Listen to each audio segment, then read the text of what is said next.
In the burning silence of the New Mexico salt flats, a woman was left to die, stripped of her weapons, bound to a sun-bleached crucifix, and abandoned by the very agency she served. No footprints remained. No rescue was coming. But just as the last light began to fade from her eyes, the impossible happened. 3 wild Mustangs emerged from the shimmering horizon, unridden, untamed, and moving with a purpose no one could explain. What follows is not a story of survival. It is the unraveling of a conspiracy, the rebirth of a forgotten soul. And the moment the desert answered with hooves of fire. Before we dive in, let us know where you're watching from. And if you enjoy this story, don't forget to subscribe. The Basin Creek Ranger Station sat like a stubborn outpost at the edge of the New Mexico desert, where red sand bled into white salt flats and the rock faces baked under an unrelenting sun. It was a place that looked like it had been built for endurance rather than comfort. 2 squat buildings with faded green roofs, a weather-beaten flag snapping in the dry wind, and a radio tower that groaned when the gusts came hard from the west. It was federal ground, an operational node for the Department of Resource Protection, staffed by 12 rangers who patrolled hundreds of square miles of rough country. That land was more than dirt and brush. It had its own secrets. Old Navajo settlements lay abandoned under layers of dust and their stone outlines barely visible to the untrained eye. At night, unregistered trucks sometimes crossed the flats without lights, their engines echoing off the dry basin walls. In the hotter months, wildfires flared in the low hills, often suspicious in origin, and there were rumors of timber taken from places no one was supposed to cut. Basin Creek wasn't the kind of station that welcomed strangers, which made the arrival of Reese Calder impossible to ignore. She showed up on a wind-whipped morning carrying an old military rucksack over one shoulder dust, clinging to the worn leather of her boots. Her eyes, pale, watchful, took in the compound without expression. The paperwork said she'd been transferred from Utah, that she had experience in tactical ranger operations. It didn't say much else. The people inside the station had already filled in the blanks. She used to be military, someone had whispered in the mess hall the week before. Special operations, maybe. Got booted after a botched mission. No one could confirm the details, but that didn't matter. Out here, stories grew faster than weeds after rain. Reese didn't confirm or deny any of it. She clocked in on time, did her assignments without complaint, and kept her distance. On her first lunch break, she sat alone at the far end of the table with a mug of black coffee, watching rather than joining the flow of conversation. A few of the rangers tried to draw her in light jokes, small questions, but her replies were clipped, her tone neutral. "I'm here to work," she told one of them, flatly ending the exchange. The station's supervisor, Thomas Jarek, took a different approach. Jarek was in his early 50s, tall and lean, with salt and pepper hair, cut short, and a voice that rolled slow and even. He greeted Reese on her second day with a small, measured smile. "Ranger Calder," he said, as though tasting the name. "Glad to have you with us." He was polite enough, but there was a weight in his gaze, a kind of assessment that never seemed to end. When Reese requested access to older patrol logs and maps of restricted areas, his easy tone cooled by a degree. "Some of those files are sensitive," he told her. "We like to keep certain boundaries around here." "Boundaries," she repeated. "Everybody does fine as long as they know where the lines are," he added, a faint smile still on his face. "Don't go digging too deep." Reese didn't answer. She just met his eyes for a long beat and walked away. But from that day on, she began quietly recording every time he refused her a file or redirected her questions. The station had its own social order, tight-knit, insular. The crew had nicknames for each other, private jokes from years of shared work and weekend hunts. Reese wasn't part of it. She kept to herself, and in return, people kept their distance. Her desk was near the door, separated from the cluster of others. When she stepped into the file room, the low hum of conversation sometimes faltered. Small things happened too small to be accidents, too pointed to be coincidence. Her desk lamp switched off when she wasn't looking, the power strip unplugged. Tools she left in the supply shed ended up in different drawers. She said nothing about it, but she noticed. One evening, sorting through old forestry reports, she found the first real fracture in the neat surface of Basin Creek. The documents from the previous year didn't match the satellite images she pulled up on her personal laptop. The logs claimed fewer trees had been felled than the wide overhead shots revealed. On one map, a patrol route was missing, entirely replaced with a newer version that scrubbed the original data. Her eye caught on a section labeled Sector D. Officially, it was marked as unstable terrain off-limits due to geological hazards. But on the satellite feed, there were faint but distinct tire tracks, fresh enough to suggest recent passage. She printed a detailed topographical map, sliding it into a folder she kept in her pack, and took phone photos of the older patrol logs before the files disappeared again. The only person she thought might understand was Ellie Shaw. Ellie worked part-time at Basin Creek as an internal investigator for the Federal Security Bureau. She was in her 30s, with a calm, almost impassive demeanor, and the grounded presence of someone born to the land. Reese had heard she was part Navajo, part Irish, and that she'd been in and out of Basin Creek for years, auditing reports and interviewing staff. Late one afternoon, Reese caught her alone in the garage. "You ever see anyone go into Sector D?" Reese asked, casually. Ellie looked at her for a long moment. "People around here don't go where they're not supposed to, and they don't ask why." Her tone was even, but there was something under it, something Reese recognized as caution, not dismissal. Ellie turned back to her work, then without looking up again, said quietly, "If you keep going, don't do it alone." An hour later, Reese found a folded slip of paper in the side pocket of her pack. No note, just GPS coordinates scrawled in neat handwriting. It was the first time anyone at Basin Creek had given her more than silence or suspicion. That night, the wind shifted, carrying a distant, uneven sound. Reese was at her desk, catching up on paperwork, when she realized it wasn't the hum of the generator or the groan of the radio tower. It was softer, rhythmic, like hoofbeats, but irregular, as though only one or two hooves touched down at a time.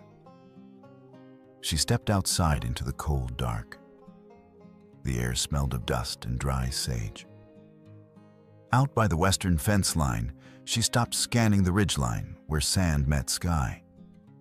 There a shape stood against the moonlight, still as carved stone, the silhouette of a horse mane lifting faintly in the wind.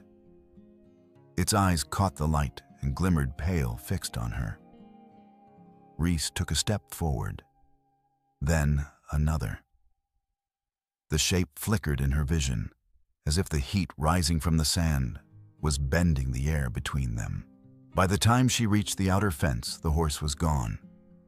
No hoof prints in the dust, no sound in the stillness, just the moon and the endless white stretch of the salt flats beyond.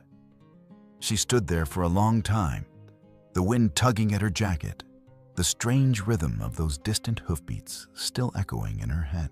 The morning at Basin Creek began the way most did, slow, deliberate, and practical.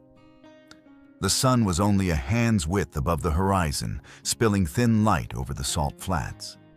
But already the dry air carried the bite of heat to come. Two rangers loaded gear into the back of a battered Ford pickup, checking the spare water jugs twice.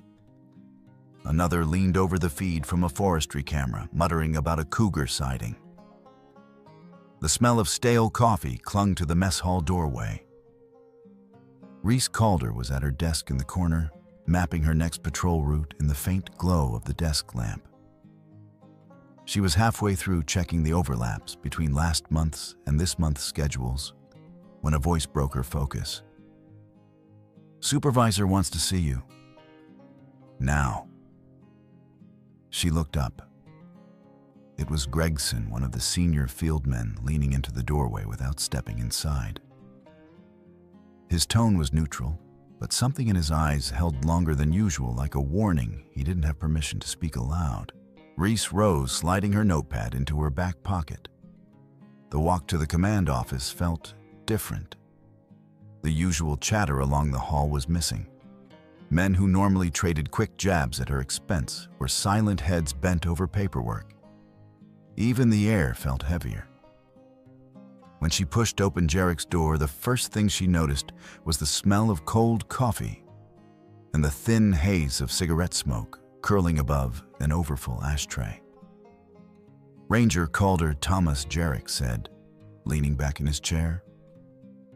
His sleeves were rolled and his tie hung loose around his neck. He gestured to the single chair opposite his desk. "Close the door." She did. Jarek slid a printed sheet across the desk toward her. The grainy black and white image showed a sector map with a pulsing dot. "That," he said, tapping the paper, "is a thermal spike picked up late last night, down south near Zeta Flat." Reese studied the coordinates. Zeta Flat wasn't on her usual patrol. It was part of the salt pan, an empty, shimmering expanse even the Mustang skirted in summer. "Could be a gas leak from old drilling days," Jarek went on. "Could be some yokel setting illegal game traps. Either way, I want you to take a look." "Alone?" she asked, keeping her tone flat. His smile didn't reach his eyes. "Yeah. I want this one quiet. No need for a report unless you find something interesting." He paused, letting the moment breathe just enough to make the words heavier. "This should be right up your alley. Just like the Special Forces days, right?" The way he said it, half smirk, half needle, told her the jab was intentional. She didn't bite. Instead, she asked, "Why me?" "Because I'm asking you," Jarek replied, leaning forward to open a drawer. He pulled out a scuffed GPS unit and set it beside the printout. "Use this, and take this map." The paper he handed her was black and white, the kind you'd get from an old office printer. No contour lines, no hazard markers, no highlighted patrol trails. Reese slid both into her bag. "Anything else?" Jarek leaned back again. "Just don't get lost." When she stepped out into the hall, Ellie Shaw was at the counter sorting through a stack of seasonal permits. She glanced up, saw the map corner sticking from Reese's bag, and frowned almost imperceptibly. "Zeta Flat?" she asked.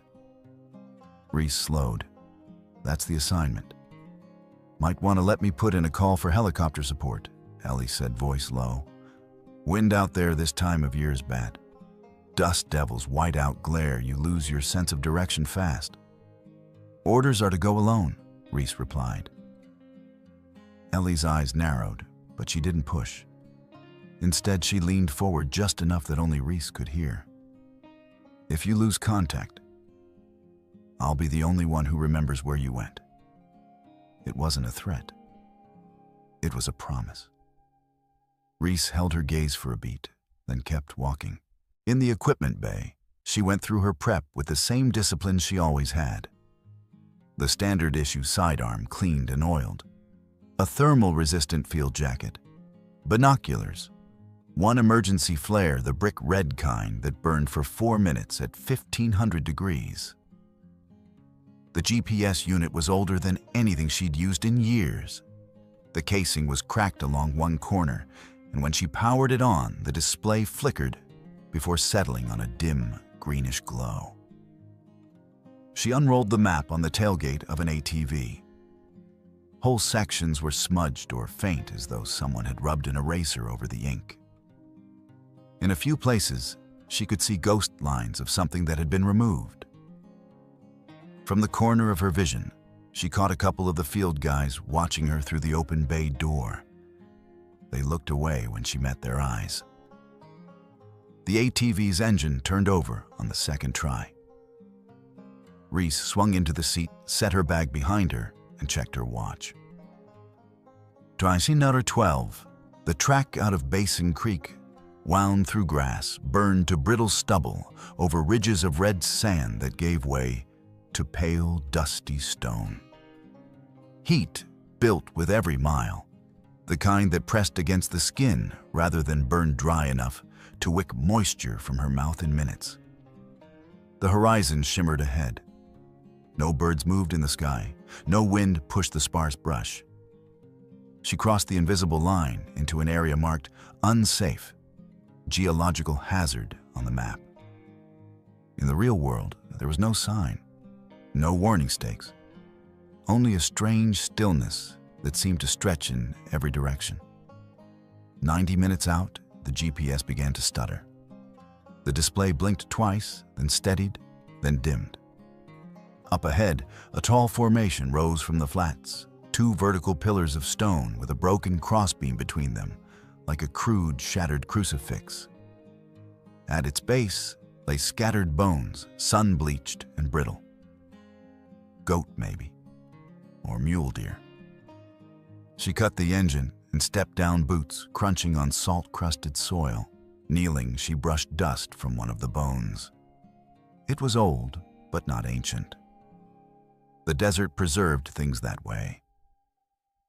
She snapped a quick photo, marked the coordinates in her notebook, and turned toward the ATV. The engine coughed, sputtered, and died. She frowned, slinging her pack off one shoulder and stepping to the side panel. The heat off the metal burned against her palm. That was when she heard the faint crunch of movement behind her. She straightened hand, going to her sidearm, but the sound was already closing fast. Something hard and heavy slammed into the base of her skull. Her knees buckled the salt flats, tilting sickeningly in her vision. Through the wash of pain and the white glare above, she caught a glimpse 2 figures, both in worn baseball caps pulled low, their faces shadowed. One of them spoke.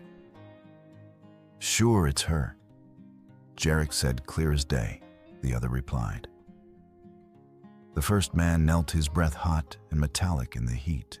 The smell of iron filled her senses, mingled with the dust and the slow, dizzy spin of the world collapsing into black. Then everything went silent. She woke to a sound, a high, thin ringing inside her skull, that at first she mistook for wind. Then came the weight of her own body, the gravity of it dragging down through her shoulders, and the burn in her throat like someone had packed it with hot sand. Reese didn't open her eyes immediately. The light pressing through her lids already stabbed like needles.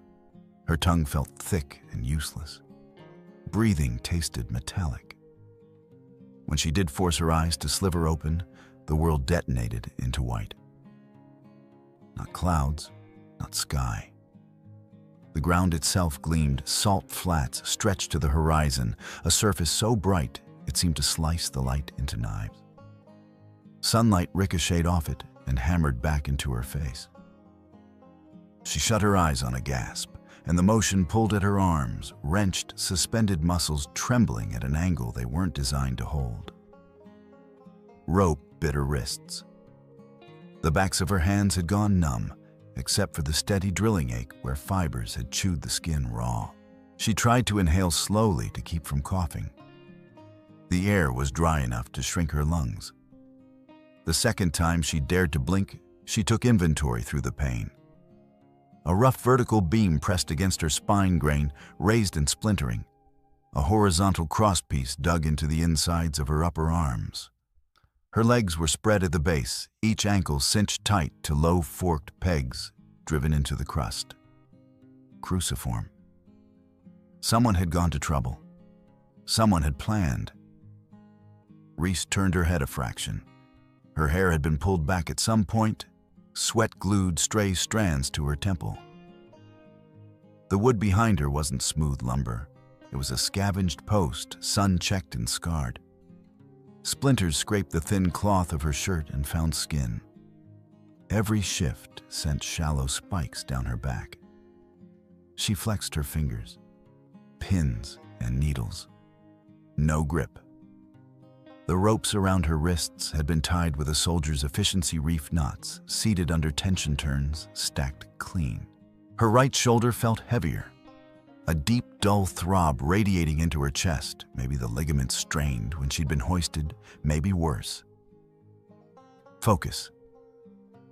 She forced her gaze across the horizon. Nothing broke the glare except a mirage shimmer and far off a line of low stone, heat-bent wavering. The GPS unit gone. Her utility belt gone. The little emergency blade she kept taped inside the back hem of her shirt, someone had found it. The knowledge landed with a cold clarity that seemed almost refreshing in the heat. They hadn't left her by accident. Reese jerked once against the ropes, testing not panicking, and the sudden pressure sawed cord into skin. Pain spiked bright and clean. She breathed through it, in-out. The air scraped her throat like an old file. She listened.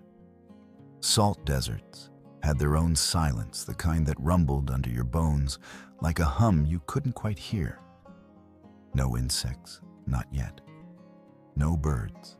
Even the wind seemed to keep its distance, as if the light itself burned it thin. Time fractured into little white pieces. She tried to stitch it back together with counts, 60 breaths a minute, 60 more another, but the counts slipped in the glare.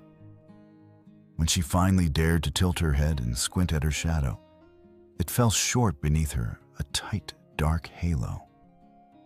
Near noon, then. She had hours before the sun slid down into tolerable angles. Less before her body began to fail in ways that wouldn't be reversible. Her throat spasmed. She swallowed the smallest thread of saliva and felt it evaporate before it reached anywhere useful. The post's crossbeam cut into her underarms like the edge of a dull blade. The backboard, if one could call it that, had knots like knobs and grooves like chisels. Every breath pressed her skin into ridges of wood. Every breath she took away lifted those ridges out of her by a fraction.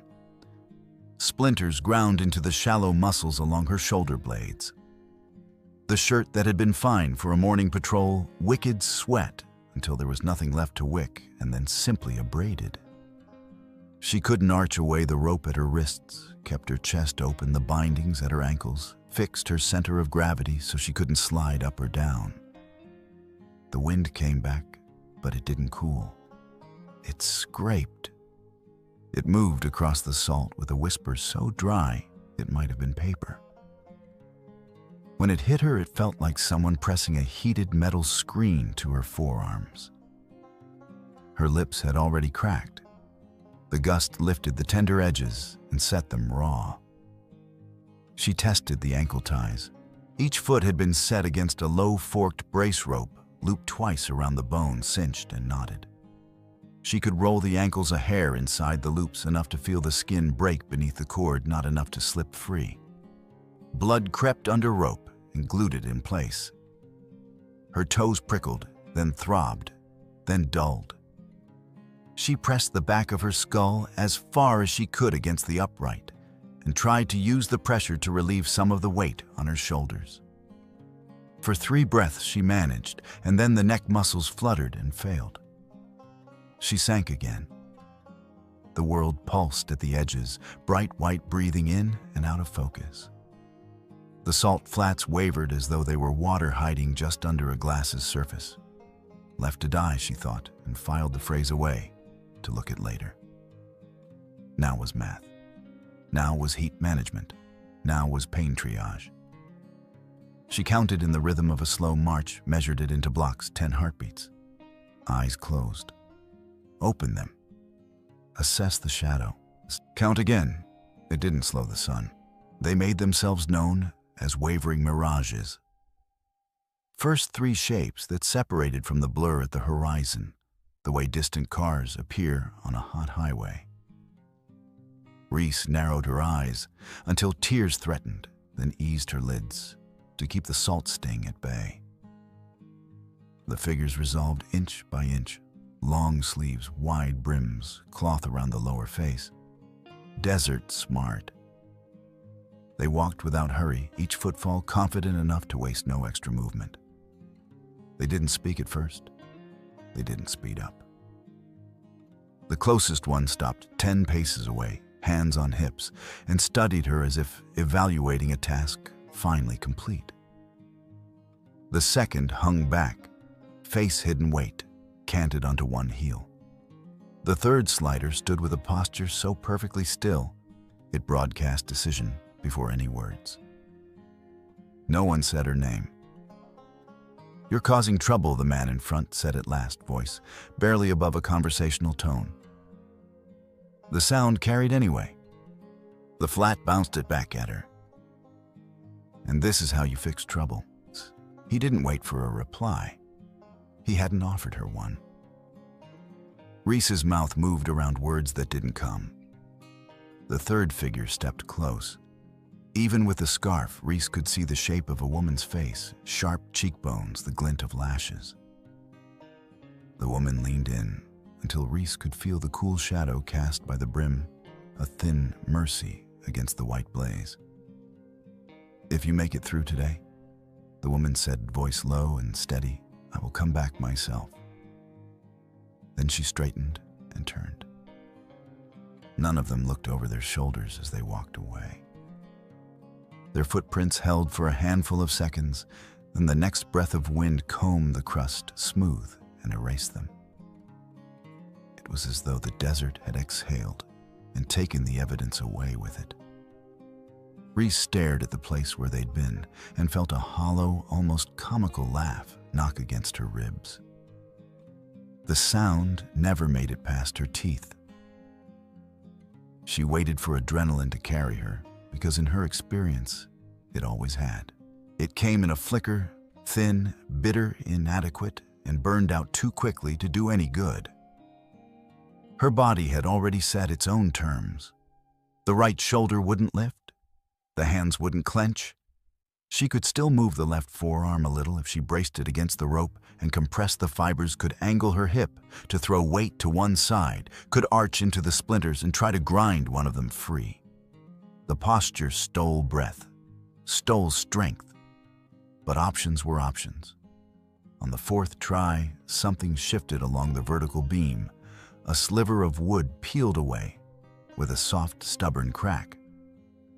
Reese turned her wrist and pressed the base of her palm against it, trying to catch the sliver with the heel and pull it into her hand. The motion dragged the rope across an open patch of skin and set it burning. She hissed, bit down on the noise, and tried again. The sliver came away half an inch and then held. She hooked the side of her hand, scraping at it like a woman trying to pry up a nail with fingernails chewed too short. The sliver finally gave. It rotated into her palm and drew a stripe of shallow blood with it. Useful is useful. She closed her fingers around the wood, and the hand didn't close. She willed the thumb across. It trembled, then fell back. She tried cupping the splinter between her palm and the crossbeam, dragging it under the rope where the fibers lay tight, but the angle was wrong. The piece of wood fell. She watched it tumble to the ground and sink half an inch into the salt crust like a boat into heavy water. She let her head fall against the post and laughed again, silent and breathless. When she turned her face back to the light, the horizon had shifted. Or maybe that was her vision. She did the math. Shadows still short. The sun had another 10 hours of attack in it, maybe more. If she could keep the core heat down, if she could breathe shallow and slow, if she could keep the heart rate from sprinting into the red, if her head thumped in time with her pulse. A drumbeat from somewhere behind her eyes. She scanned for anything she could use. Antenna none. The tiny wobble of heat above the ground made verticals hard to see. Nothing punctured the sky. No radio, no reflective panel. They had stripped the scene for purpose. Heat carried odors strangely. On one breath, she smelled only the chemical bleach of sun and salt. On the next, a tang of something scorched metal heated until it changed color. Beneath that, a thin animal note of old decay, not strong, just present like a memory that wouldn't go entirely away. The pain fluttering along her scalp at the knot where the blow had landed became a steady ache and then a dullness. She leaned her head as if she could push the hurt into the wood and leave it there. It stayed. She closed her eyes for 5 counts, opened them for 5, and the delicate structure of time fell apart again. The first visitor came from above. It circled high, at first a dark crescent carving lazy loops in the heat haze. On the third pass, it sank lower, and the angle of its wings told her what she already knew. Vulture, scavenger, efficient as gravity. It stayed far enough to be safe, close enough to be inevitable. Not yet, she told it. A whisper nothing more than breath shaped at the back of her tongue. The bird didn't hear. It wouldn't have cared if it had. Something moved at the base of the cross. A tide. She tightened her gaze and found a thread of red moving through the salt crust. Fire ants. They had found the moisture of her shadow first, then the richer promise above it. They swarmed along the base of the wood in a neat coiling pattern that widened and contracted a living spiral that hinted at intent. They hadn't climbed the post. Yet. Reese's vision doubled and swam. She closed her eyes and saw the red spiral continue behind her lids. The sun had slid a fraction lower. The difference meant nothing to her skin, which felt flayed and salted. It meant everything to her mind, which tried to measure hope in degrees and angles. She let her head turn until the light seared the corner of her eye, then locked her gaze on the fiercest, brightest point of it. If she stared long enough, the pain took on edges she could understand. The pupil shrank until the world narrowed to a clean, hard needle. She breathed through her teeth and told herself that pain with edges was the kind that could be carried a while longer. They thought she would die here. The idea didn't frighten her. It was too simple for that, too clean. The fear, such as it was, had to do with the absence of names of witnesses who would call this what it was. A killing hidden inside an empty place. A file closed on a woman who didn't submit the right report. A breeze shivered over the flats. For a heartbeat, it smelled like rain on hot stone. Then it skinned itself down to razor again and left only heat. Her lips split along a new seam. She set her teeth together to keep the taste of iron from dripping out of her mouth and wasting what little water she had left inside her. She counted the heartbeats again because motion had failed, and numbers were one thing she could still move. Her thoughts stretched thinned. Stories wanted to form at the edges of her mind, half-remembered shapes trying to slip in and replace the present. She pushed them back and tried to keep the world to facts: sky salt, heat rope, wood predators in the air, opportunists at her feet. A horizon that refused to come closer, no matter how long she stared. She imagined the station, the noise of the mess hall, Ellie's steady gaze, the weight of the GPS that wasn't in her hand. She imagined the inside of Jarek's office again, the ashtray, the cold coffee, the way his mouth had twitched when he'd told her to go alone, the small, practical decision to slide the knife out of her shirt hem before they'd put her on the post. The level of planning required to remove a woman from the world without leaving a stain. Breath in, breath out. The sound of it had turned ragged without her consent. The vulture sunk lower, made a smaller circle, rose again, testing thermals, testing her stillness. The ants tightened their spiral and widened it again, unsynced from any time she could measure. The sun eased another fraction toward an angle that would permit vision without pain. a fraction. It could have been an hour. It could have been 10 minutes. The white of the flats took on a tinge of gold, and the color made the scene look less like a medical theater and more like a painting in which everything had already happened. Reese let her head tip back and felt the post's roughness hitch at her scalp. She held her body as still as she could, not because it helped, but because stillness at least preserved what she had left. She didn't waste breath on curses. There was no one to hear them. They think I'll die here, she thought, and felt the thought settle into place like a coin at the bottom of a glass. And I am starting to believe they may be right. The desert offered no comment. The light simply kept doing its work. The rope kept its hold. Above the dark crescent wrote its slow, inevitable script against the sky and waited for the last line to come due. By the second day, Reese no longer owned her body. The heat had stolen it piece by piece, first the strength in her shoulders, then the flex of her fingers, then the rhythm of her breath. What remained was just weight sagging from the ropes. She had stopped feeling the wind entirely. It no longer cooled, or cut no longer existed. Her skin registered only one sensation, now a constant burn, as if she'd been locked inside a salt furnace and left to cook from the outside in. Even with her eyes shut, there was no darkness. The light bored through her eyelids in restless red, an unblinking sun still working her over in the theater of her skull. Colors bloomed and vanished in irregular pulses, blotches of yellow, a smear of green, then the rolling orange of some internal fire. Her lips had split wide enough to bleed, though she felt none of it. The blood dried and crusted in the same instant.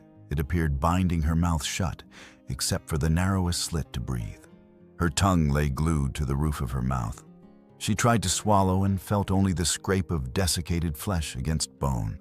Somewhere far below her awareness, her heart kept a thin, stubborn beat. The first vision came quiet without warning. She was in the red dust barracks again, the one from before, from a chapter she'd buried under newer scars. The air carried the familiar iron tang of sandstorms. The walls leaned at wrong angles as if warping under heat. Clay sat where he shouldn't have been, on the edge of the commander's desk, boots kicked up on a pile of maps curling into ash at the corners. "Well," he drawled, turning a half smile into something sharper. "Another mission failed. You're really racking them up." Her instinct was to argue, to tell him it wasn't like that the whole story hadn't been his to tell. But when she opened her mouth, only a rasp of breath came out, dry, brittle, and useless. She swallowed and felt nothing change. The edges of the room began to sag, melting the way candle wax slumps under an open flame.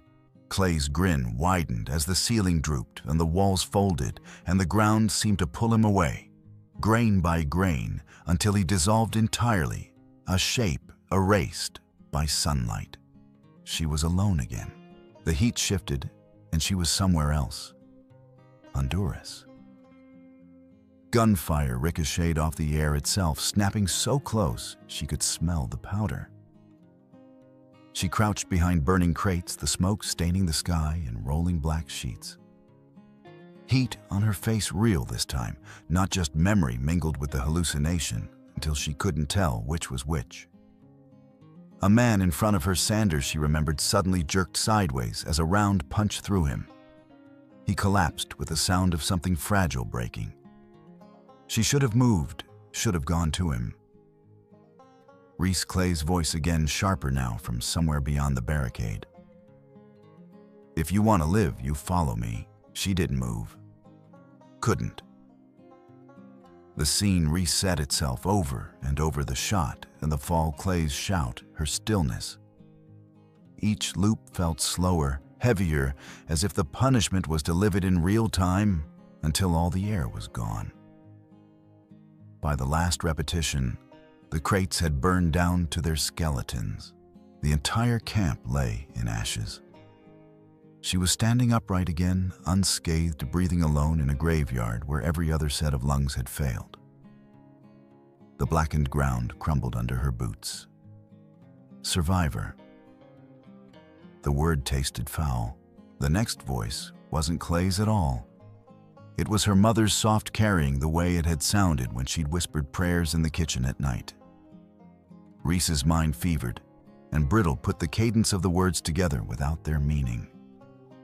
The tone was the same as it had been when she was a child pretending to sleep in the next room. And then another voice joined in. Lower, closer, wrapped around the inside of her skull. Her own voice, but thinner, stripped of muscle. We didn't save anyone. We just survived longer than the others. The weight of that truth pressed into her bones with more certainty than the ropes that held her up.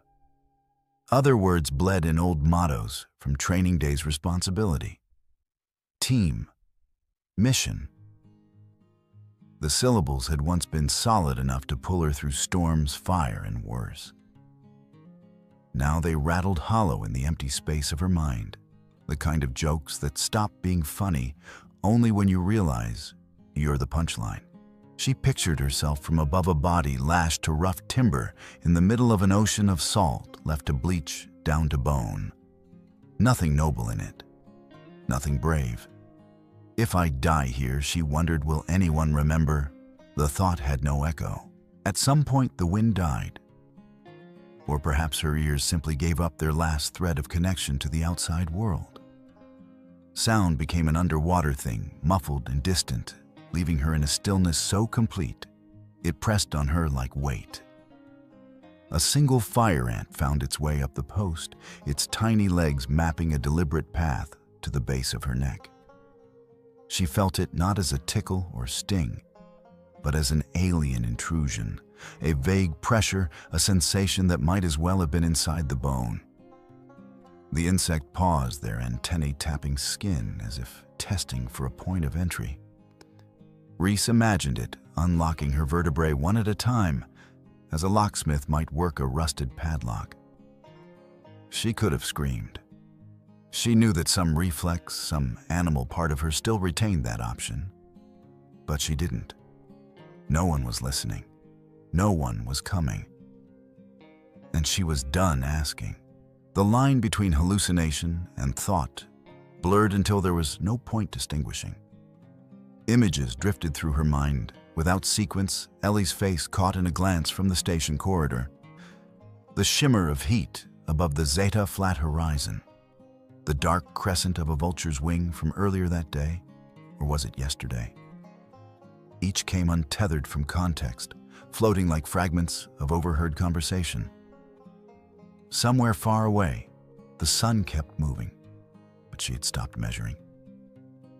The ropes didn't bite anymore. Her wrists might have been carved from the same wood they were tied to. The burn in her shoulders had gone quiet, replaced by an ache so deep it no longer registered as pain. Her own heartbeat had slowed enough that she could count the pauses between thumps. In the last clear corner of her mind, she set down the only thought that still felt sharp enough to hold, if this is the end. At least no one else gets to decide what I do next. The light pressed on. The salt held her shadow in place.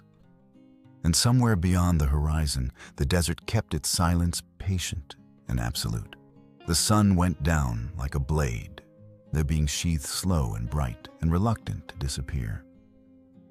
All afternoon, the light had been a white roar, a merciless noon that sanded thought to powder. Now at last, it softened into something Reese could almost look at. The salt flats stopped flashing like mirrors and began to smolder. The line where earth met sky bled into a band of red so deep it looked bruised. She worked her eyelids open by degrees. The lids felt like leather left too long by a campfire, stiff and scorched. Each blink scraped grit across her corneas. The glare no longer stabbed. It smeared the way color smears when you press paint with the heel of your hand. Somewhere beyond the ringing in her ears, she heard it, a distant percussion, irregular a heartbeat that belonged to the ground rather than the body. Hooves her mind supplied, and then corrected itself no hallucination. She'd heard lots of things over the past hours that weren't there. A faucet running a radio crackling Ellie's voice, counting in a steady tempo. The brain, when starved long enough, fed itself stories. A breeze came from the west, cautious as a question. For the first time in 2 days, it didn't scald. It moved over her like the breath of a cellar cooler than the air it replaced, edged with a dampness too faint to trust. It carried a smell that was not salt or blood or burned wood. Earth. And underneath that, the thick, sweet tang of animal. The sound grew. Not a stampede, never that, but a measured approach. The rhythm sorted itself into 3 lines, each independent, then braided together into something that kept pace with the fading light. When Reese opened her eyes again, the world had shifted from red to copper. Shadows found edges. Distance gained shape. They came in from the margin of the day, where glare made everything uncertain. At first, they were only tall smears moving against a darker smear. Then they stepped into focus one by one, like figures stepping forward from a painted frieze. 3 horses, unridden, unharnessed, moving as if the idea of fear had been carved out of them and set aside for other creatures to keep. They didn't clatter or snort or announce themselves. The salt swallowed their footfalls until each landing was more suggestion than sound. Their bodies held the color of the land they'd been cut from, one, the matte black of lava after rain, one the ashy gray of cooled fire, one the red-brown of iron-rich stone. The black lead. He was taller than the others, his withers broad, his mane a rough river that the wind could not quite tame. Light caught in his eyes and held there a steady ember. The gray carried the map of an old fight. A scar ran down the left side of his face, pale as chalk. The red-brown was younger, the steps quick and precise, curiosity, fighting caution in every angle. They did not spook at the sight of Reese on the cross. They did not circle wide to avoid the scent of human. They moved in calm, deliberate, as though they had come because she was here, not in spite of it. She tried to pull her lips away from her teeth to moisten them. The gesture only opened the cracks wider and gave her the metallic ghost of dried blood. One tear broke free and slid from the corner of her eye. It wasn't emotion. It was the shock of coolness, the breeze sneaking under the lid and touching desiccated tissue the way a wet cloth touches a burn. The black stopped first, 3 paces from the base of the cross. He lowered his head until his muzzle hovered inches above the ground and drew in a long breath. The sound of it was startling in the silence, an intake like a forge bellows deliberate directional. He raised his head and turned it, tasting the air at each point of the compass. Then he looked up past Reese, past the wood toward the first star burning through the upper sky. Her heartbeat so slow it had felt like a clock winding down, kicked once against her ribcage, then again. The gray scar face hung back to the black's right weight, braced ears scanning. Twice he shifted and set a forefoot with a little thud, a quiet punctuation mark to things only he could hear. The youngster trotted a small circle around the far side of the cross nose, down tracing 2 sets of human footprints that the wind hadn't fully erased, then raising his head to watch the horizon with the intensity of a sentry posted on a wall. Reese opened her mouth, and a thread of breath scraped the back of her tongue. No sound followed. The black turned his head as if he had heard something anyway and came on. He didn't rush. He approached like a problem solver testing a structure for load. His ears stayed forward. His nostrils flared once as he leaned in and smelled the crusted blood on Reese's forearm.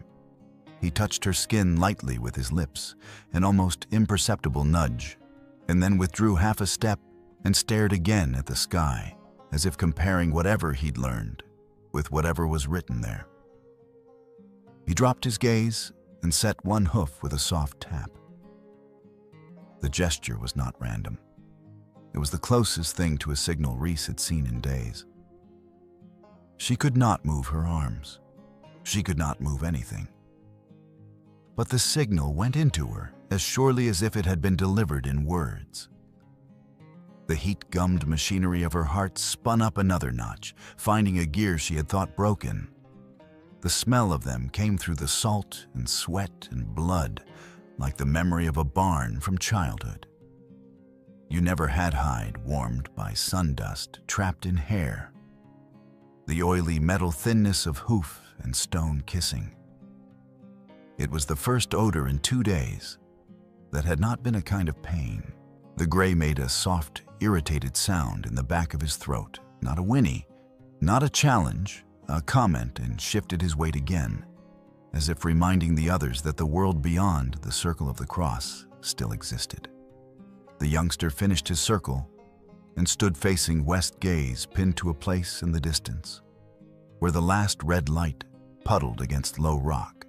Reese pulled air against her teeth and found it tore less. She tried again to say something and got only the ghost of a word. The black swung his head and met her eyes. There was nothing human in the look, no pity, no anger, no promise.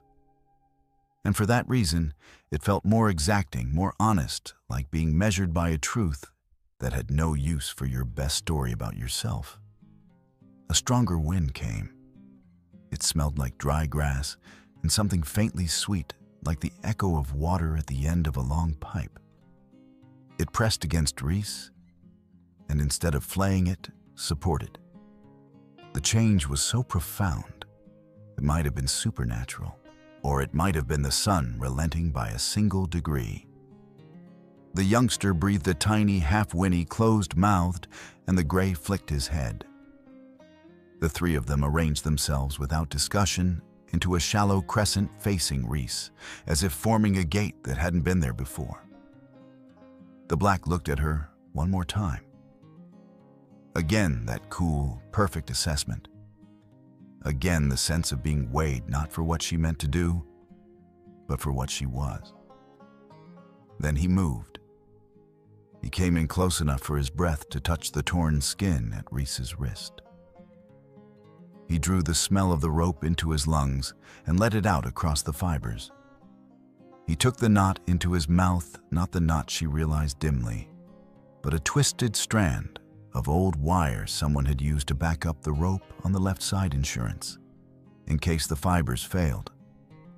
The metal had rusted where sweat and heat had found it. It had been set tight, dug into wood and flesh, both the kind of thing human teeth would not choose. He closed his jaws and pulled. Reese felt the wire kiss bone through the meat of her wrist. The contact threw a starburst through her vision that had nothing to do with the sky. Her body wanted to jerk. She denied it as best she could. The black rocked his head, testing the give, and blood welled at the corner of his mouth where the metal bit back. He did not let go. He changed angle, braced, and tugged again harder. The wire burned across wood with a sound so faint it could have been a moth trapped in paper. He tugged again and again, and Reese's breath found a rhythm with the motion, a ragged bellows wheeze that moved because he moved her. The gray didn't take his eyes off the west. The youngster Blaze, she named him without thinking because he carried the color of a coal at the edge of a campfire, stopped his restless stepping and placed his muzzle on the crossbeam, pressing, then stepping back, then pressing again, the weight carefully aimed where wood joined wood.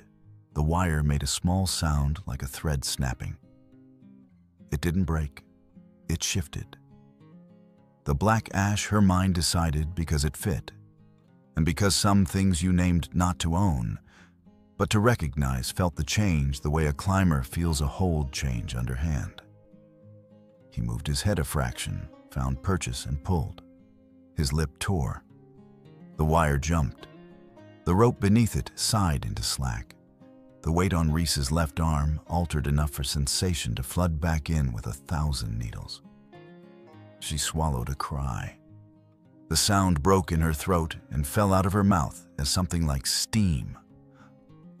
Ash lifted his head, spat rust and blood, and put his mouth to the rope itself, not the wire this time.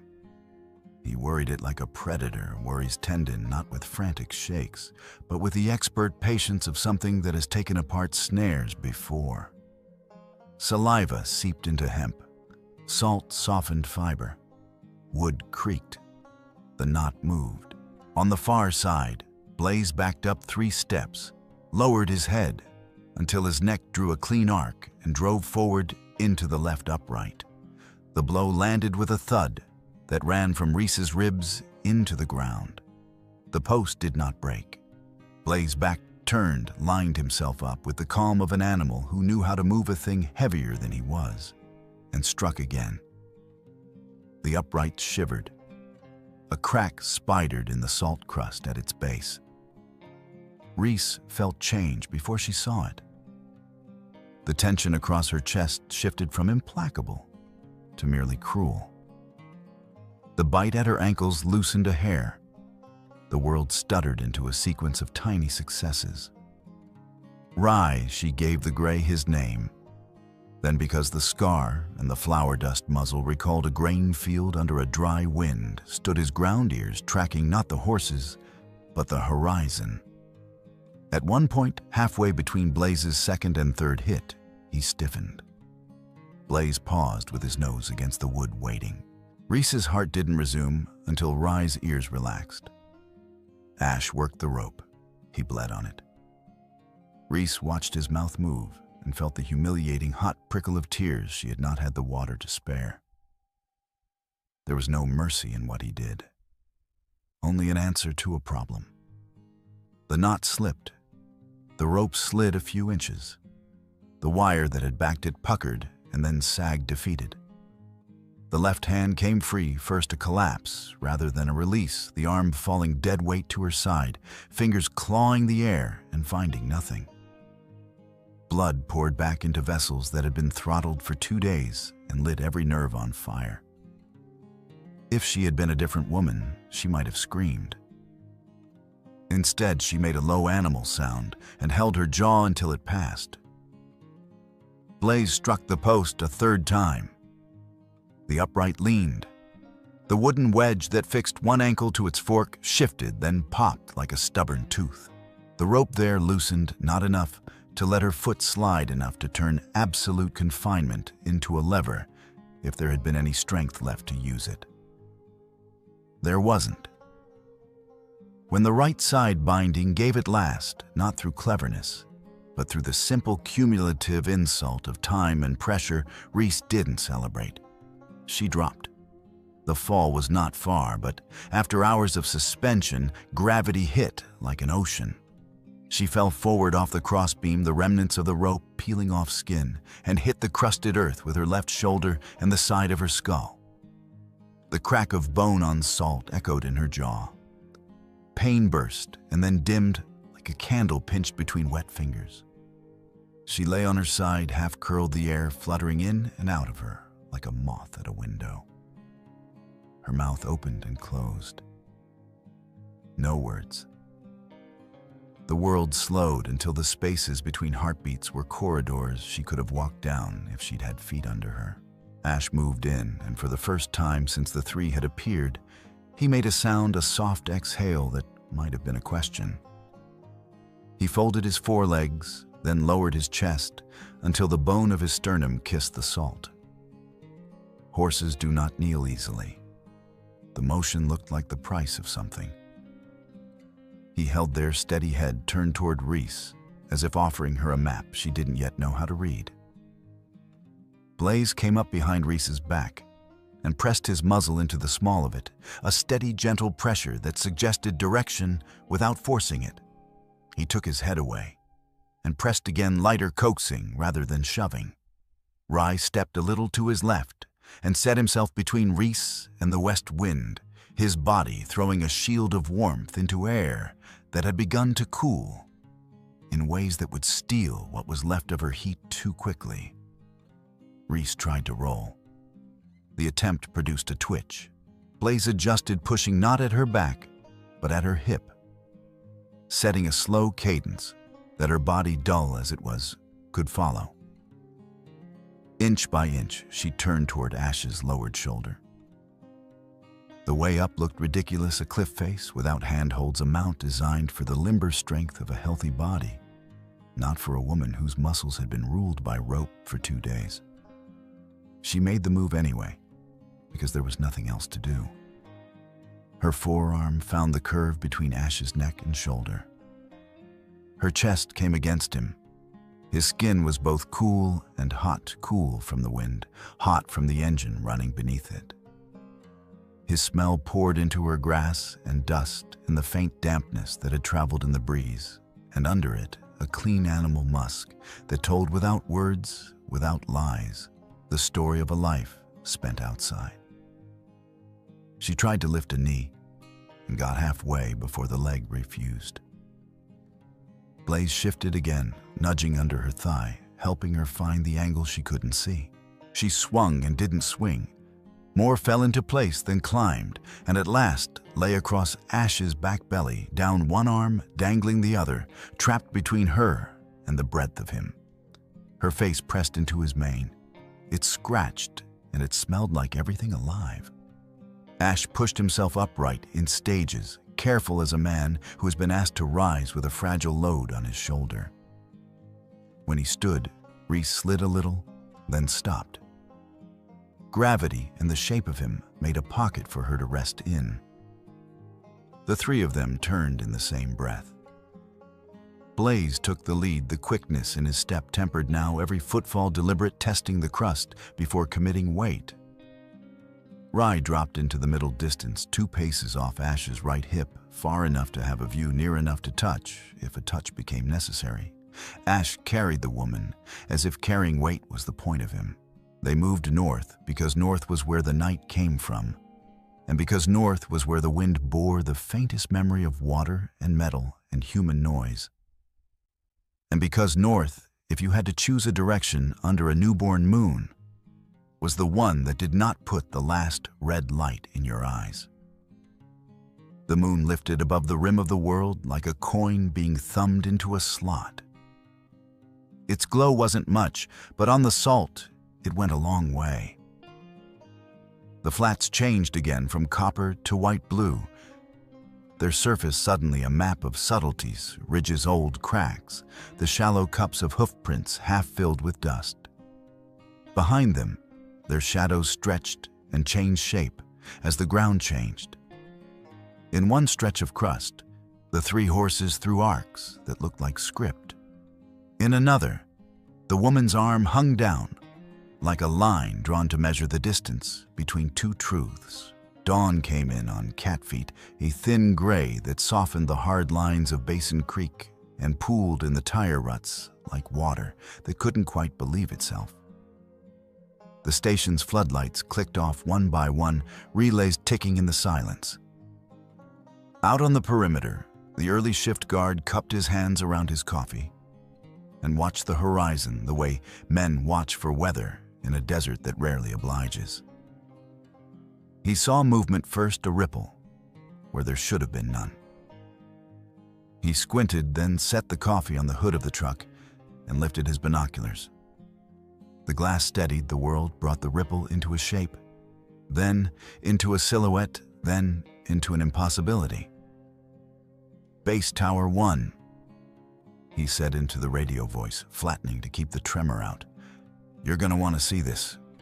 We've got, a Mustang inbound."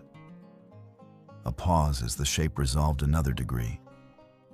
"Correction, a Mustang inbound carrying a rider. Can't see a saddle."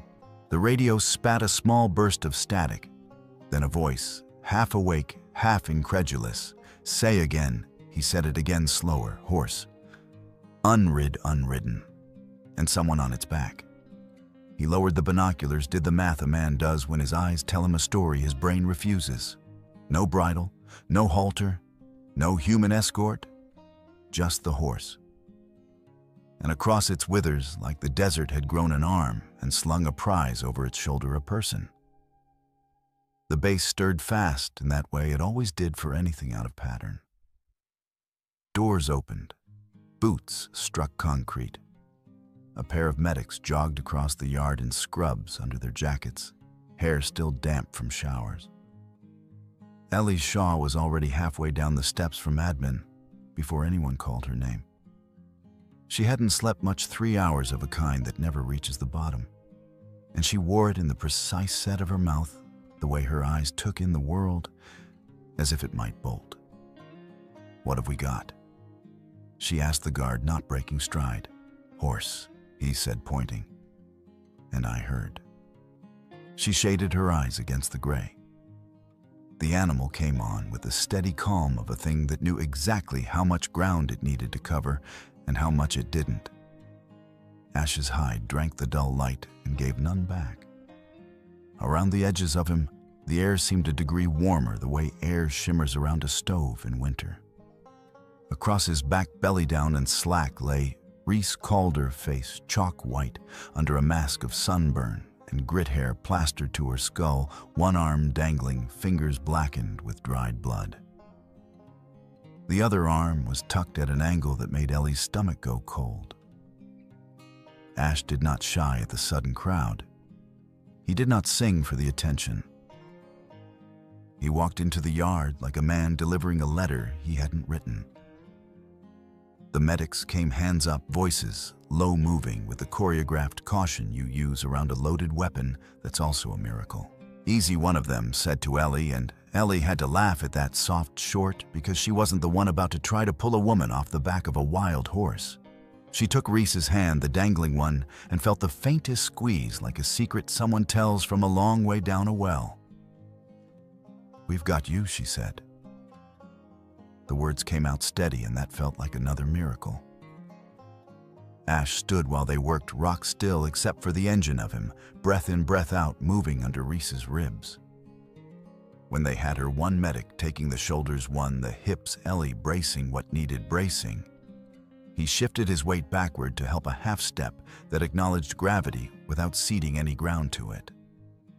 Reese came free with a sound like old rope coming off a cleat. For a heartbeat, she hung between worlds, then slid into the hands that would spend the next few hours coaxing her back to one of them. "Go," Ellie told the medics. "Now." The gurney turned and ran. The station swallowed the woman. Ash watched them cross the threshold. Then, with the same quiet certainty that had brought him in, he turned his head, regarded the ring of faces one last time, as if filing away a set of names he would never use, and walked into the scrub behind the motor pool. He didn't gallop, he didn't even trot. He slipped between Cholla and Ocotillo, as if he'd been made of the same material and the desert had simply decided to reabsorb him. By the time the guard remembered his coffee and lifted the binoculars again, there was nothing to see but light. No one in the yard said anything clever. No one made a joke. A hush held for 3 long breaths before the noise of a working place resumed doors. Radios, the squeak of gurney wheels, a nurse calling for Celine, the snap of latex. The hush settled into the seams of people, where astonishment lives when it has nowhere else to go. The infirmary smelled like iodine and humming machines. A second-hand ventilator sat in the corner, ready to be the difference between one kind of luck and another. The medics preferred not to use it. Reese fought them in little ways, the body's dumb insistence on keeping control of its own air. But she never opened her eyes long. They threaded a catheter, started fluids, checked for breaks. The blow to the head had been hard enough to put a purple edge on her hairline and make the lights seem farther away. But the pupils reacted. The wrists were a mess cord, burned grooves the way wire cuts cheese, and the ankles wore the memory of loops, tight enough to kill feeling for a day. Severe dehydration, the medic said, as if anyone needed it named. Heat stroke. Infections flirting with the door. He glanced at Ellie through the glass of the observation window, at the way she stood with her fingertips pressed to the sill like she'd push through if she could. Ellie didn't look away. Ellie didn't look. How close, she asked, because she believed in numbers when belief in anything else failed. If those horses hadn't brought her in now, he said, his voice as unadorned as a field dressing, she'd have been gone within 3 hours. Ellie's jaw worked once. She nodded. Inside the room, Reese muttered into the mask they'd set over her bruised mouth syllables that stretched and broke like wire being pulled through a hole too small. "What is it?" the nurse asked, leaning close. 3, Reese whispered. 3 horses. Not afraid. She didn't so much smile as let her face remember how. Ellie did the thing she could do, which was to move. She left the glass and went down the corridor to records, a room without windows that held a different kind of heat, the stale kind of old paper and old machines. She keyed in her credentials, called up the duty logs, the route books, the digital map. She traced the day. She traced it again. The assignment stamped in the system for Reese on the morning she'd left Reed. Like any routine check, anomalous thermal signature Sector 7. Sector 7 on every map that mattered lay nowhere near the salt. Even if you got turned around, even if the wind took your smell and your sense, you would not walk into Zeta Flat from there by mistake. Ellie pulled the GPS trail for Reese's unit. A healthy set of pings plotted across the morning like breadcrumbs. The last one time-stamped 008-17. After that, blank, not a gap. An absence, as if the breadcrumb bag had been taken, the crumbs brushed up the floor, mopped. She went still in the way a hunter goes still when the deer turns its head. It was possible in a place like this for a GPS to die. Batteries failed. Units were old. A line-of-sight glitch could happen in the canyons. But none of those things erased the record of what had come before. None of those things reached back in time and smoothed the logs. Ellie set up a split screen on the left, the GPS console. On the right, admin accessed timestamps and walked the two down together. At E0821, the system showed an administrative sign-in on the backup server. At E0823, a manual override initiated. At E0824, the GPS file for Reese's unit was archived, a word that had been taught in places like this to mean something other than what it said. At E0826, a purge instruction executed on the mirrored drive. Between E0827 and 0830, the display showed idle. Then the admin sign out. She scrolled up to see who had the authority to do that dance. The screen said J. Jarek. Ellie didn't swear. She didn't have to. The air around her did it for her, tightening in her lungs, putting a pressure in her throat that felt like a hand. She checked the cameras next. The interior hallway cam outside the server room would show who'd come and gone. Or it would have if the feed hadn't dropped for exactly the 10-minute window she needed. The log called it a power fluctuation. A glitch. The kind that leaves no scorch mark, no tripped breaker, the kind men make when they've had time to learn an old building's habits and how to make them look like weather. There were no hard copy route sheets in the outbox for that morning either. There should have been, there always were, because paper was the insurance you bought against a power cut and a purge. No paper. An instruction given voice to ear. A map printed on a machine not connected to the log. A woman sent to the salt. Ellie stood, and the chair's wheels murmured on linoleum. She took the stairs 2 at a time to the command office, because elevators were for people who thought time was patient. Jarek's door stood open. He sat behind his desk tie, loosened reading glasses canted on the end of his nose, every inch of him saying, "Overtired supervisor holding the fort." The ashtray to his right, illegal in the building, ignored by the owner, was full again. He did not look surprised to see her. "You look like you've been up all night," he said. His voice carried a sympathy he didn't bother to put in his eyes. "How is she, alive?" Ellie said. For now. He nodded, as if that had been his idea. Good. He tapped the stack of forms at his elbow. We'll need to write this up very carefully. The press who assigned her that morning, Ellie asked, setting the folder she carried on the desk without sitting. Sector 7. Who gave her the map? I did, he said, quick smooth, as if she'd asked him whether he'd had coffee. We had a ping from the satellite feed. The satellite doesn't ping Sector 7 for anomalies, Ellie said. Not this time of year. And Sector 7 won't take you anywhere near Zeta Flat. She kept her tone light conversational. Her hands wanted to clench. She put them in her pockets, curled them into fists where he couldn't see. Jarek leaned back and made a small, regretful face. New Ranger? Happens. They get turned around. They miss a turn and keep going because they don't want to admit it to themselves or to me. He smiled, an expression built for photographs. You know how it is. Ellie let silence take up the space between them. She glanced down at the map he had deliberately left under a corner of his forms, as if the sight of it might convince her of its innocence. Paper-thin, black and white, the kind a man prints to look important. No grid references. No routing scribbles in a familiar hand. No coffee ring a person leaves when they actually use a map. Clean. Too clean. Her GPS log stops at 0817, Ellie said.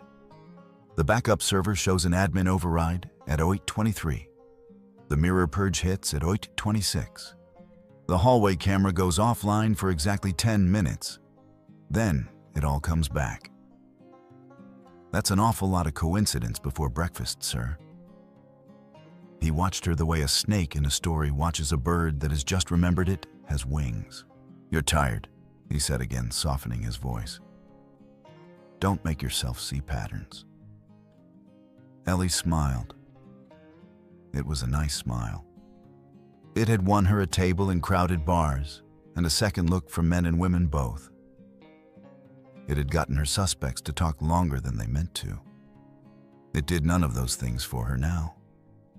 Patterns are my job. Something hard flickered across his mouth and was gone. He lifted the glasses and rubbed the bridge of his nose the way men do when they want to appear weary rather than merely calculating. We'll get a statement from her when she wakes, he said, returning the glasses to his nose and his attention to the stack as if she had already left the room. Let's not invent a story before she can tell us one. Ellie left.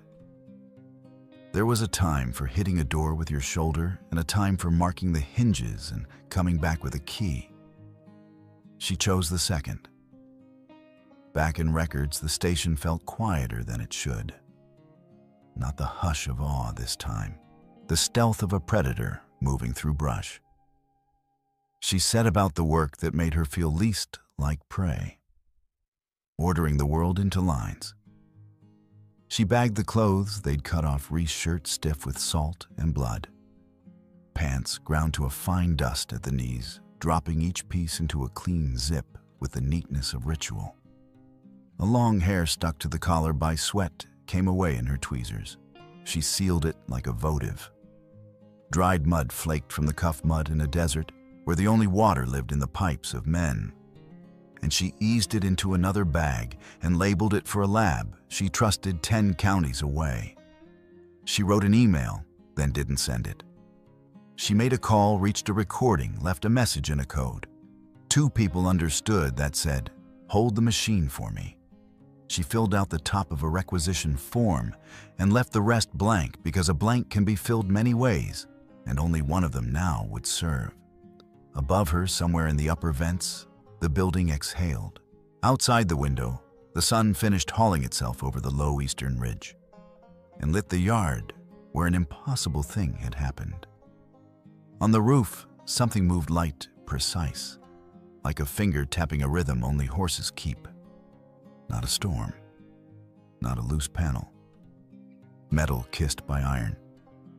Ellie didn't turn. She listened, let the sound settle in next to the picture of a black horse standing among men and refusing to be impressed. "I don't believe in luck," she said to the empty room the way a woman says grace when she's alone. "And I don't believe horses lie." At 2 in the morning, the station's electricity folded in on itself, not with a bang, but with a sucked-in hush. The fluorescence died mid-hum. Monitors ghosted to black. Even the exit signs that should have bled red through any outage stayed dark. Reese woke to the sound of absence and the ache that cut along old ligatures in her wrists.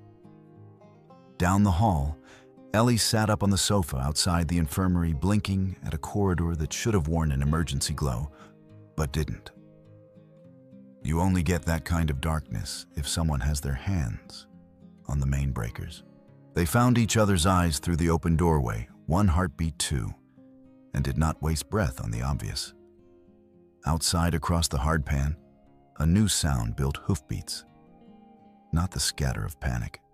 A steady measured drum like a countdown.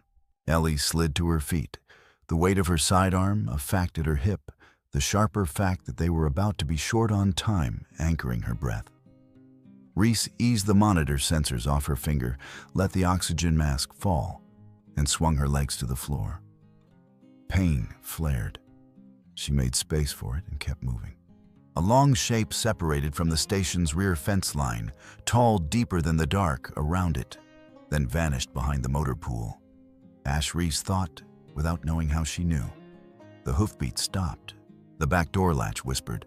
The man who slipped through wore the uniform of people who never learn names. Matte fabric, soft shoes, mask, and gloves, a suppressor like an extra shadow bending the pistol's line. He had a handheld thermal imager. In its ghost green glow, he was a creature older than any badge. He didn't turn toward the infirmary. He went straight for the tech wing, past the maintenance closet, past the radio desk to the door that said storage and meant backups. From the narrow view through a cracked jamb, Ellie watched him set the thermal on the shelf, pull a small LED, and start working the lock on the data cabinet. No hesitation, no recon. He knew exactly which drawer held the mirrored GPS drives and the drone archives. He's not here to kill. She breathed sound, barely air. He's here to erase. Reese touched her shoulder. Wait. The cabinet gave up under a tool shaped like a hope you carry in your pocket just in case. The man Marlowe, though neither woman had the name, yet pulled a pelican case, flipped its twin latches, and found the rows of black bricks inside. He slid one into his pack, then reached for another. Out in the yard, Ash stamped once, twice, iron on earth, deliberate as a word spoken into a church. Then he let out a single short whinny, the sound cutting through the blackout and striking the walls like a thrown pebble. Marlowe froze, head turned, listening.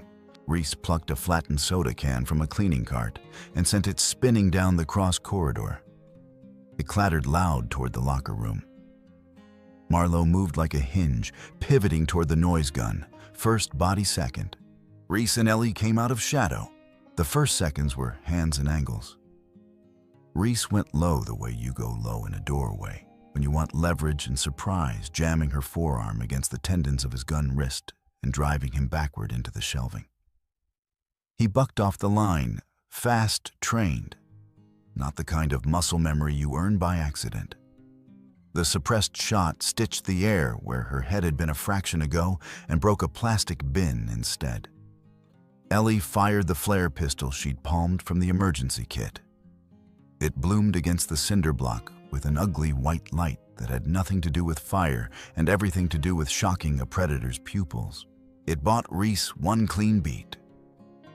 She took it and buried the point of her elbow under his ribs, just at the edge of the vest where breath lives.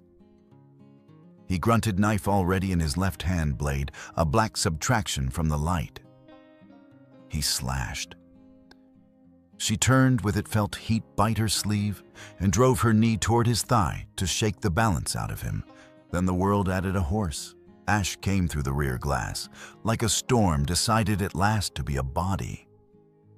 He hit the hall at a half stride that was all impact and intent, shoulder and chest, slamming Marlowe's side hard enough to wrench the knife arm wide and send the second suppressed shot somewhere into the ceiling. Glass shrieked behind him where the door had been. Hoof iron rang brief and bright on concrete. Marlowe skidded windless, still dangerous. He rolled gun-scraping tile, desperate to reacquire. The muzzle came up. Reese's hand was already on his wrist. The shot went off wild, a flat smack, and a line of heat seared across Ash's shoulder. The Mustang made a sound, half rage, half a refusal to give that pain the dignity of a scream, and rocked backward toward the open yard, breath-hammering ears cutting like knives. Every corridor in Reese's body wanted to choose the horse. She chose the man with the gun. Ellie put her boot on Marlowe's knife hand and pinned it to tile. He jerked. She pressed harder. Reese twisted his gun arm until the wrist joint whispered surrender. The weapon clattered. She took it. A second later, the nylon restraint from the medkit cinched around his wrists and bit down until fight became architecture. They flipped him. The mask came away to a face built out of weather and bad decisions, pale squint lines, where sunglasses had lived a scar that split his eyebrow into two different stories.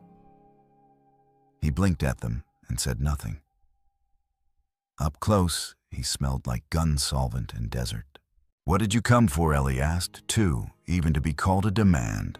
He glanced at the cabinet, at the empty slot in the Pelican case, at the pack he had almost filled.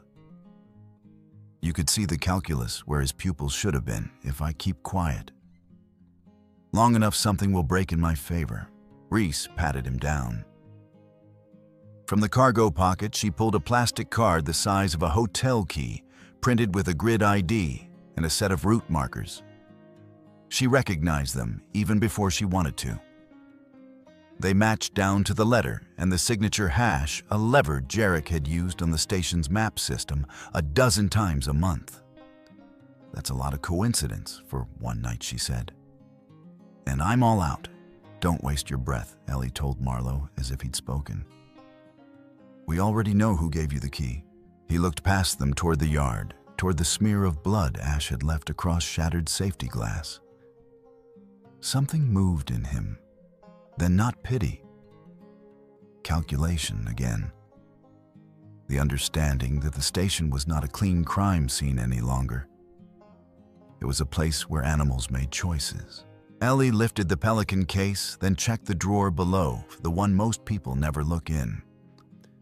She pulled a second older hard drive, the kind you keep because you never know when the world will congratulate you for being a pack rat. "Still here," she said. He didn't get them all. Reese's breath shook as she crossed the hall and knelt beside the horse. Ash stood under the Eve-left shoulder, dark and wet muscles bunching under skin that quivered with a pain he refused to turn into noise. Reese pressed a gauze pad against the fur where the bullet had creased him. Blood warmed her palm. "I know you're stubborn," she whispered, head close to his. "But don't make me practice heart attacks." Ash blew a thin, hot breath that smelled like sage and effort. He leaned the weight of his head into Reese's shoulder for exactly one count, then lifted it again, as if to say the moment was finished and the work was not. By the time the generator finally coughed itself awake, someone in maintenance cursing into a flashlight, having rebuilt what saboteurs had unbuilt Reese. And Ellie had their trespassers zip-tied to a bench and a plan built out of necessity. The power surged back through the building, partial and mean enough to light some hallways and make the alarms complain. The infirmary regained its hum. The night resumed its correct shape, a threshold. They didn't keep Marlowe long. Ellie knew better than to leave a good piece on her board where someone else might steal it. Within the hour, she had him on the floor of a locker room with a blanket over him and a set of forms that said temporary custody waiting for a sheriff's signature at dawn. He still didn't speak. It hardly mattered. His pockets had already told them what they needed. "Grab your jacket," Ellie told Reese. We take the drives and go before someone notices the lights came on, exactly when the evidence needed to be moved. Cabin, Reese asked. Cabin, Ellie said. The radio dead zone is a feature tonight. They loaded Ash in the horse pen for the moment, a stall improvised out of 2 chain-link panels and a length of rope that had been coiled for years against a day that asked for it. He stood head high, watching both women the way a sentry watches a gate. Reese stroked his neck, once her hand coming away sticky. We'll be back, she promised, and discovered she meant the we, as if it had always included him. They drove into a moon that had the sense to keep its light to itself. The cabin had been a fire watch once then, a ranger bunkhouse, then a storage shed for equipment that was too valuable to throw away, and not valuable enough to catalog. Ellie kept it in her pocket for nights like this. She put the drives on the plywood table, set her laptop down beside them, and let the generator cough itself into a steady putter. It took 20 minutes to get past the vault encryption and another 40 to teach the second layer. That yes, she did mean to open what someone with admin credentials had sealed. When the screen finally filled with directories, the list was a weather report from a storm she had smelled coming. Tell me good news, Reese said. Voice hoarse, shoulder against the door jamb, bandage stippled with Ash's blood and a line of her own where the knife had kissed her sleeve. I can tell you news, Ellie said. And all of it explains why we're still breathing. She opened the first folder. Emails, not even careful ones. Jarek had long ago reached that stage of crime where you begin to believe your systems will keep you honest, because they always have before. Names Ellie knew from other cases rode the to and from lines, a timber concern with a sterile logo and a history of cutting in the wrong places. A biotech importer that had once declared a shipment of agricultural substrates that had not, in fact, been soil. And Jarek greasing the way, negotiating windows in patrol schedules, promising clear nights. Another folder, maps. Not the clean versions that could sit on a conference table and pretend to be normal. These wore overlays like tattoos, paths through restricted ground coordinates for airdrops in canyons with good cover altitudes and times that had nothing to do with conservation and everything to do with never getting caught. The third folder, a set of tasking memos, one of them a template, another, bearing Reese's name time-stamped the morning she left for Zeta Flat. The language was perfect. It read like every other mundane order the station had ever produced, except for the small fact that it had never been printed, never been logged, and sent one woman to the salt to solve a problem for a man who had decided she was one. Ellie scrolled until the words turned to a river of black on white and said, "He didn't just want to erase you. He wanted to erase this place. Us. Anyone who could tell a different story." Somewhere between then and dawn, a message whispered into Jarek's ear. Maybe it slid through a private channel he thought no one else knew. Maybe a tired pair of eyes in the station saw the generator cough back to life, looked toward the tech wing, added up the wrong numbers, and made the right call to the wrong man. However it ran, it moved him. By the time the sky took on that faint, unconvincing blue the desert gives for morning, Jarek's truck was already cutting dust on the South Service Road. He'd packed small, the lines of the tailgate didn't sag. He had a destination in mind, the old helipad out near the dead water tanks, where a friend with blades owed him a favor. "Move," Ellie said. They were already moving. Ash's shoulder bled again as Reese cinched the rope halter the station vet had left hanging on a nail years ago. He endured it. When she put her hand on his withers and lifted, he lowered himself a fraction enough to turn grace into leverage. They met each other halfway and made a rider. Ellie drove the radio as if it were a scalpel. The map on her dashboard app queried the last location the truck had pinged publicly before it went dark, then extrapolated the line men always take when they think their lies will carry them. The ribbon of dirt the pickup chewed had its own logic, avoid the low washes where the rain left silt and soft ground. Cut along the basalt where tires grip. She called the turns. Reese and Ash took the short lines between them. Ash moved like a horse who had taught himself to ignore pain when the work required it. He didn't gallop, he ate ground. Reese tucked herself into the motion legs, loose hands light the old remembered dance of balance and trust. The helipad rose out of the Badlands like a scar. The truck's brake lights flashed, once then steadied.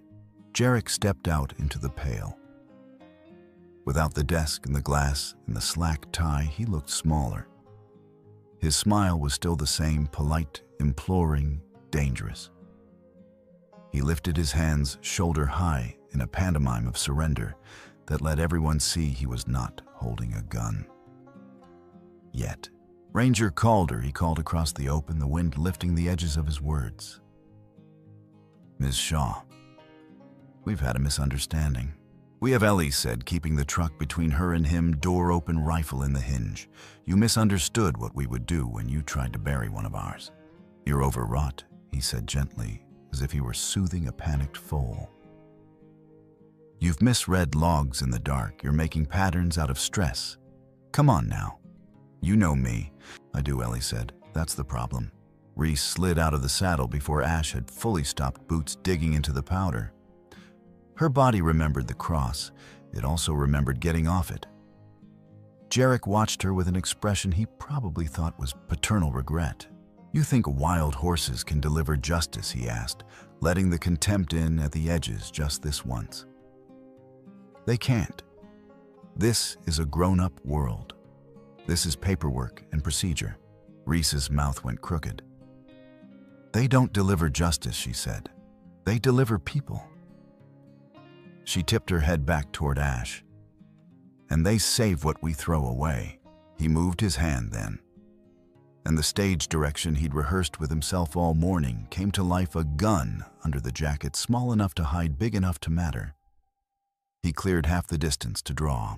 Ash stepped. Not a charge, not drama. He just put himself between the muzzle and the woman who had bled on his shoulder. The sunlight caught the old salt in his mane and made it look like frost. Ellie shot him in the leg. Not Ash. Jarek. One crack from a barrel that had never needed a suppressor because it knew the difference between a warning and an end. And the supervisor folded with a curse that tried to be a negotiation and failed. The pistol skidded. Reese put her heel on it and didn't look away from his face.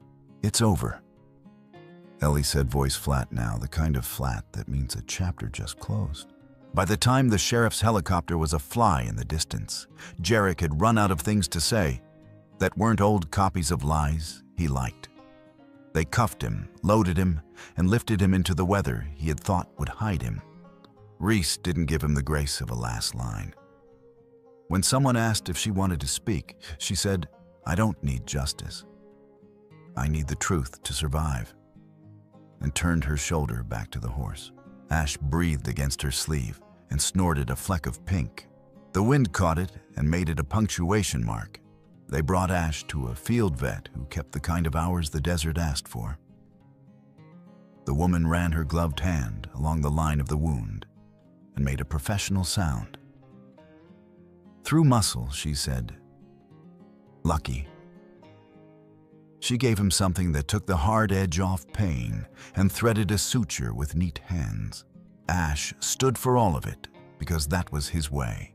Reese stood for it too, one hand at his throat thumb, feeling the steady truth of a pulse. She didn't talk, not much. When she did, it was to say a plain thing and let it sit between them. "I used to think you were just wild," she told him in the slow hours that smell like antiseptic and grain. "Turns out you've got a better heart than some of the men I wore patches with." He blinked the way horses blink when they decide your voice is part of the landscape. When the stitches held and the shoulder cooled and Ash's step no longer hitched, the kind of bureaucrat whose job was to make narratives neat drove out with a smile in a crisp package and an offer in his breast pocket. He had a bigger badge and a bigger title for Reese, a transfer north to a preserve with money and trees and seasons that apologized for themselves. You could start over, Ellie translated later, handing Reese the envelope without opening it. Somewhere nobody knows you were crucified on a salt flat. Reese turned the letter over and handed it back without a ripple. I tried starting over, she said, almost amused. It keeps starting me here. There was no bitterness in it. She wasn't choosing penance. She was choosing the road she could see under her boots.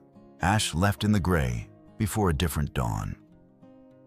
His stall gate stood open, had always stood open really, because if you close a myth in a box, he stops fitting, and there were no stirred prints in the dust except his.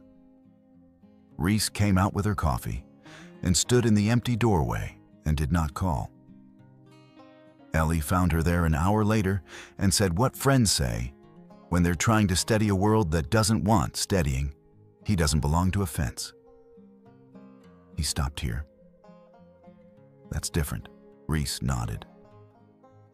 She went about her days as if they hadn't just changed shape. The station found a new rhythm. People asked fewer dumb questions and did their work farther from gray lines. The salt flats kept their silence. On the 11th morning, fog came in from nowhere and made the desert a rumor. Sound arrived before shape. Reese stepped onto the porch with her cup and the heat and saw the silhouette at the edge of visibility ears, withers, a neck like a question mark stood up straight. Ash waited. Silt glittered like frost in his forelock. You took your time, Reese said, and felt dizzy with relief for exactly one breath before she put it away somewhere safer. Ellie called from records that same afternoon. You should see this, she said. And Reese heard in her voice the quiet register that means a story has just found its second act. On the table lay a satellite printout, clean enough to serve as a map and weird enough to be a confession, heat blooms in a grid pattern out west in the La Tierra Quebrada. The broken land people only crossed if they had no better idea. Unseasonal signatures, Ellie said. No registered work out there. No cattle, no campers. Unless the rocks learned how to sweat. Reese traced a finger along the coordinates and didn't say anything for a long 15 seconds. Then she went upstairs and put the sum of her life into a bag water rope. The small things that end up being large. Ellie followed her to the door. No one's telling you to go, she said, not quite a plea. You know that. No one told me to show up the first time, Reese said without heat. But I did. She stopped at the threshold and half turned. If anyone asks, tell them I went because the wind didn't stop. Ash stood in the yard as if he had been born there and would be again. He dipped his head for her the way he always did, which still felt like a miracle you weren't meant to touch. She swung up and for a moment, the old pain shouted, and then shut up because the world had turned forward again. They left without fanfare. There was no send-off. Stations don't do parades for the work that needs doing next. The edge of the salt lay to their left like a scar. The west lay ahead, the kind of west that isn't a direction so much as a promise that refuses to be specific. Ellie watched them from the office stoop because some scenes you're required to witness. She lifted the radio and spoke into it, not because anyone was listening, but because words needed a place to live. 0812, she said, voice steady. Ranger Reese Calder departed Basin Creek. Bearing west by northwest. Purpose unknown. Destination unknown. Status alive.